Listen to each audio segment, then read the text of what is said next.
You, John Fitzgerald Kennedy, do solemnly swear. I, John Fitzgerald Kennedy, do solemnly swear. That you will faithfully execute the office of President of the United States. And will, to the best of your ability, preserve, protect, and defend the Constitution of the United States. Preserve, protect, and defend the Constitution of the United States. So help you God. So help me God.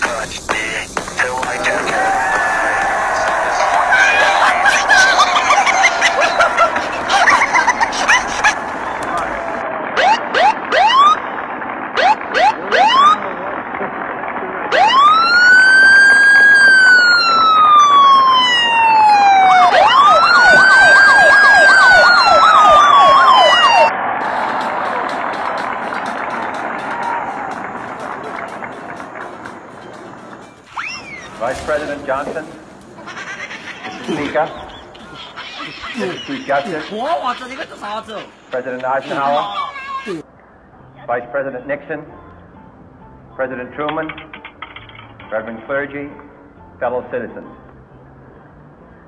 We observe today not a victory of party, but a celebration of freedom, symbolizing an end as well as a beginning, signifying renewal as well as change. For I have sworn before you and Almighty God the same solemn oath our forebears prescribed nearly a century and 3/4 ago. The world is very different now, for man holds in his mortal hand the power to abolish all forms of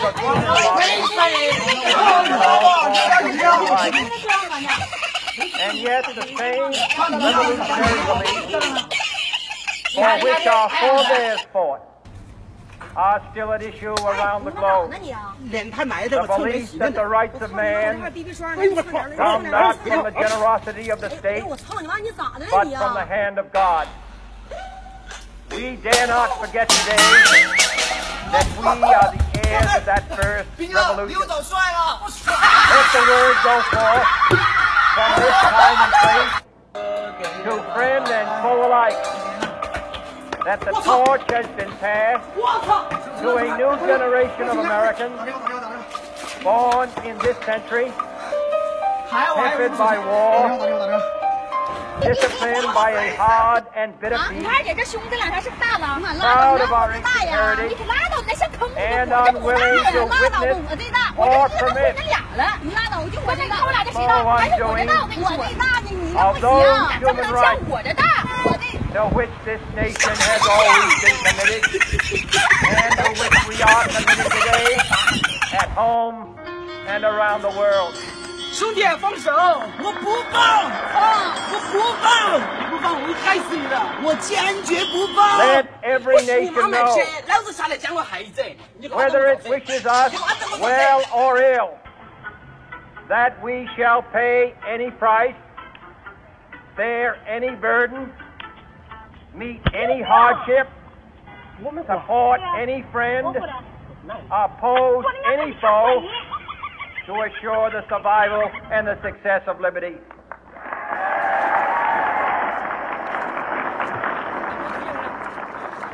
This much we pledge and more. To those old allies whose cultural and spiritual origins we share, we pledge the loyalty of faithful friends. United, there is little we cannot do in a host of cooperative ventures. Divided, there is little we can do.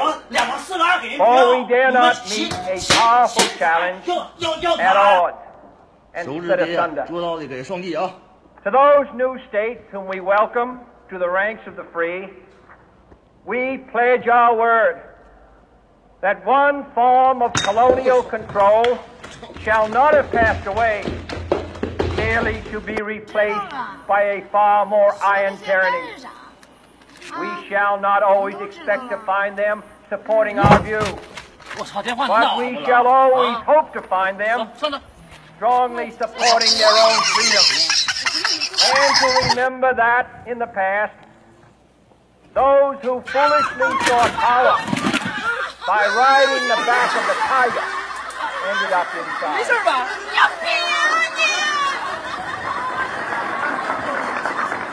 没事吧？没事。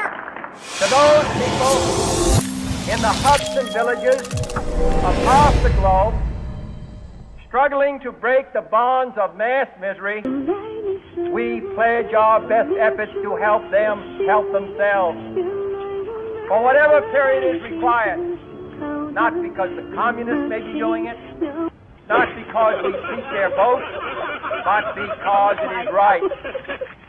If a free society cannot help the many who are poor, it cannot save the few who are rich.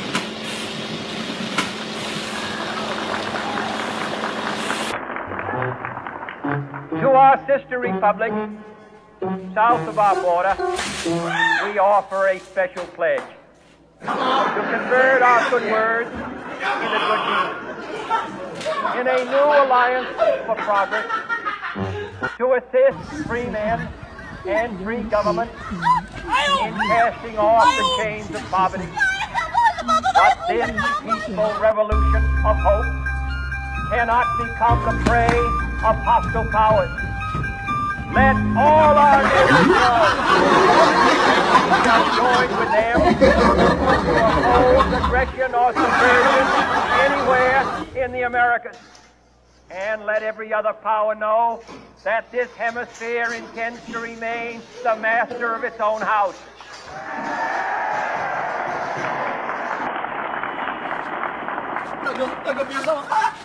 To that World Assembly of Sovereign States, the United Nations, our last best hope, in an age where the instruments of war have far outpaced the instruments of peace, we renew our pledge of support to prevent it from becoming merely a forum for invective, to strengthen its shield of the new and the weak, and to enlarge the area in which its writ may run.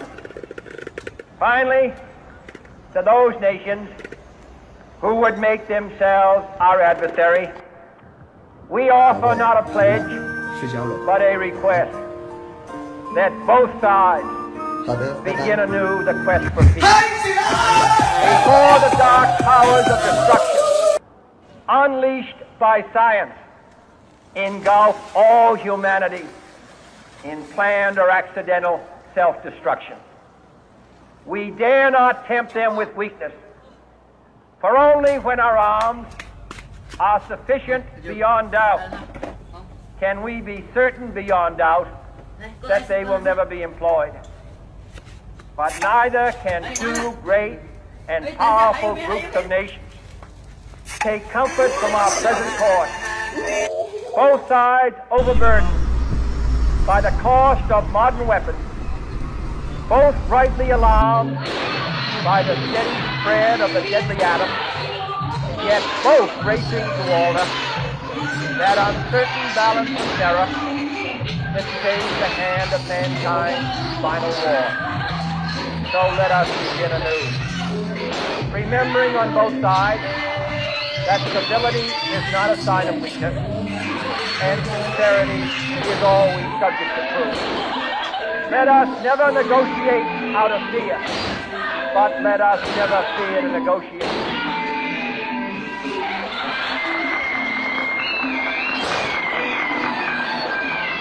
Let both sides explore what problems unite us, instead of belaboring those problems which divide us.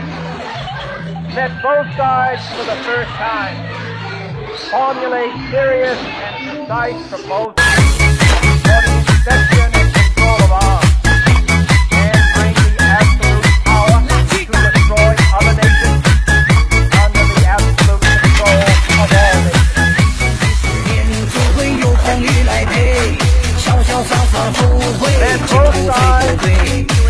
是后不后悔，慢慢去体会，此刻朋友这杯酒最珍贵。来吧，酒满上干了这得大声歌唱，好朋友，好朋友，今宵个欢唱。And encourage the arts to come. Let both sides unite in all corners of the earth. The command of Isaiah to undo the heavy burden and let the oppressed go free.